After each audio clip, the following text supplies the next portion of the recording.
आज Doubtnut app download करें। Doubtnut पर अपने सभी गणित, रसायन विज्ञान, भौतिक विज्ञान और जीव विज्ञान के डाउट्स का करो सफाया।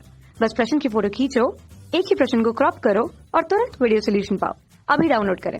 हेलो दोस्तों, हमारा प्रश्न है प्रतिबिंब में बिंब अर्थात वस्तु के पार्श्व भागों की अदला बदली हो जाती है जब समतल दर्पण द्वारा प्रतिबिंब बनता है। तो ऐसे परावर्तन को क्या कहते हैं, हमें बताना है। ठीक है, तो ऐसे परावर्तन को हम क्या कहते हैं? पार्श्व परावर्तन कहते हैं। ठीक है, जो क्या होता है, केवल समतल दर्पण द्वारा संभव होता है। ठीक है, इस पार्श्व परावर्तन की घटना को हम समझते हैं। तो देखो, पार्श्व परावर्तन क्या होता है कि जब समतल दर्पण में, ठीक है, कोई व्यक्ति अपने आप को देखता है, ठीक, तो उसकी जो बाएं हाथ की जो स्थिति होती है वो उसके दाहिने हाथ, और जो दाहिने हाथ की स्थिति होती है वो उसके बाएं हाथ की तरफ दिखती है। ठीक है, तो ये क्या होता है, ये दाहिने भाग और बाएं भाग की जो अदला बदली होती है प्रतिबिंब में, ठीक है, उसे हम क्या कहते हैं? पार्श्व परावर्तन कहते हैं। जैसे कि यहाँ पे आप उदाहरण में देख सकते हो कि एक व्यक्ति है जो अपने आप को क्या देख रहा है, अपने एक समतल दर्पण में देख रहा है। ठीक है, ये यहाँ पे ये देख रहा है, तो जब ये समतल दर्पण में इसका प्रतिबिंब आप देखोगे तो देखो, ये इसका क्या हो गया? बायां भाग हो गया। ठीक है, और ये इसका क्या हो गया? दायां भाग हो गया। दायां भाग में इसने कोई मतलब एक पत्थर उठाई हुई है। ठीक, अब जब ये प्रतिबिंब बन रहा है तो आप देख सकते हो कि इसकी दाएं भाग की जो स्थिति है, ठीक है, दायां भाग इसका अब कहाँ दिख रहा है? ये बायां भाग में दिख रहा है, और ये जो इसका बायां भाग था वो अब कहाँ दिख रहा है? दायां भाग में दिख रहा है। ठीक है, कहाँ दिख रहा है? दाएं भाग में। तो यहाँ पे क्या हो रहा है, ये कि इसकी जो स्थिति है प्रतिबिंब की, उसकी वास्तविक स्थिति से क्या हो रही है? बदल जा रही है, मतलब उल्टा हो जा रहा है। ठीक है, तो इसी को हम लोग क्या कहते हैं? पार्श्व परावर्तन कहते हैं। क्या कहते हैं? पार्श्व परावर्तन। अब इसका दूसरा एग्जाम्पल आप यहाँ भी देख सकते हो कि यहाँ पे एक मोमबत्ती रखी गई है। ठीक है, अब मोमबत्ती से क्या हो रहा है, यहाँ पे आपने क्या रखा दिया? समतल दर्पण। ठीक है, तो यहाँ से क्या हो रही है, ये जो मोमबत्ती है इससे किरण जा रही है, तो किरणों का जहाँ पे मिलान होता है वहीं पे प्रतिबिंब का निर्माण होता है। ठीक है, तो ये क्या हो रही है, किरण, दो किरण यहाँ से ये इस प्रकार से जा रही है, जो यहाँ से हम क्या करें? नेत्र से देख रहे हैं। ठीक है, इसके प्रतिबिंब को, तो एक यहाँ से परावर्तित होकर के हमारे नेत्र पे पहुंची, और एक किरण इधर से आती है, जो यहाँ से दो किरण क्या होती है? हमारे नेत्र पे पहुंचती है। ठीक है, अब इन दोनों किरणों को क्या करो, ये आभासी रूप से ये क्या होगी, इसे पीछे आप देखो दर्पण के, तो यहाँ पे कहीं पे मिलती हुई नजर आती है, जिसके कारण ये प्रतिबिंब जो मिल रहा है कुछ इस प्रकार से हमें प्राप्त होता है। ठीक है, तो देखो, प्रतिबिंब जो है यहाँ पे इसका क्या प्राप्त हो रहा है? सीधा उल्टा प्राप्त हो रहा है, अर्थात ये भाग था, इसकी ये भाग को अगर आप देखो, ठीक है, इस भाग को, तो ये भाग अब इधर किधर प्राप्त हो रहा है? इधर प्राप्त हो रहा है। ठीक है, मतलब यहाँ पे अगर इसका दाहिना भाग, ये लेफ्ट है, मतलब एल से सूचित करो, इसे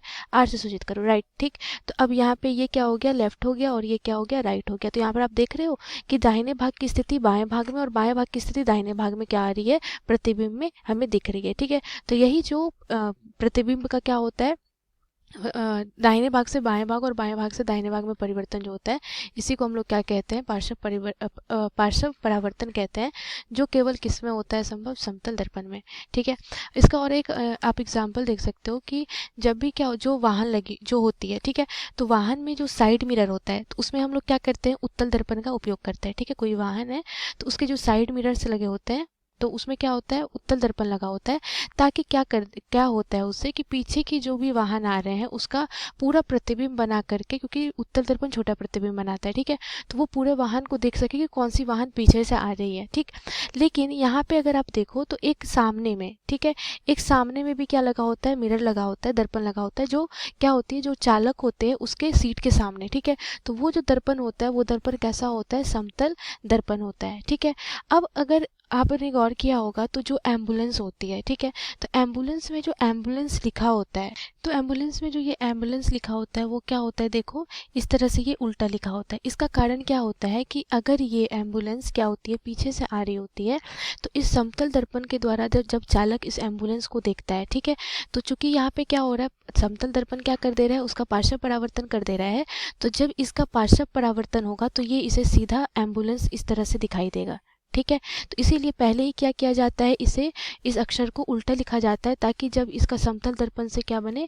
प्रतिबिंब बने, तो इसका वो प्रतिबिंब पार्श्व परावर्तन से क्या हो जाएगा? इसका भाग, मतलब क्या हो जाएगा? मतलब दाहिना भाग बाएं की तरफ और बाएं भाग दाहिने की तरफ दिखेगी, अर्थात ये एम्बुलेंस हमें कुछ इस प्रकार से दिखेगा। ठीक है, जैसे कि देखो, एम्बुलेंस का एक इस तरह से यहाँ पे ए लिखा हुआ है, ठीक है, तो इसका जब आप पार्श्व परावर्तन करोगे तो इसका ये भाग इधर आ जाएगा और ये भाग इधर जाएगा। ठीक है, तो ये हमें कैसा दिखेगा? इस तरह तरह से ए हमें दिखेगा। ठीक है, अब बी की बात है तो बी देखो यहाँ पे पहले कैसे लिखा जा रहा है, इस प्रकार से लिखा जा रहा है। ठीक है, जब अब इसे समतल दर्पण से देखा जा रहा है, ठीक है, तो अब समतल दर्पण से क्या हो जाएगा, ये भाग जो इसका दाहिना भाग है वो बायां भाग में और जो बायां भाग है वो दाहिने भाग में, तो ये क्या हो जाएगा, इसको इस प्रकार से ये क्या कर देगा, इसका पार्श्व परावर्तन करके अब ये इस प्रकार से दिखाएगा। ठीक है, तो इसीलिए एम्बुलेंस पे क्या लिखा जाता है, इसे उल्टा लिखा जाता है ताकि समतल दर्पण से जब चालक देखे तो उसे एम्बुलेंस क्या हो, सीधे तरीके से दिखाई दे। तो यही होता है पार्श्व परावर्तन जो समतल दर्पण के द्वारा संभव होता है। धन्यवाद। कक्षा 6 से 12वीं से लेकर नीट, IIT, JEE वो एडवांस के लेवल तक 1 करोड़ से ज्यादा छात्रों का भरोसा। आज ही डाउनलोड करें डाउटनेट ऐप या व्हाट्सएप करें अपने सारे डाउट्स 8400 400 400 पर।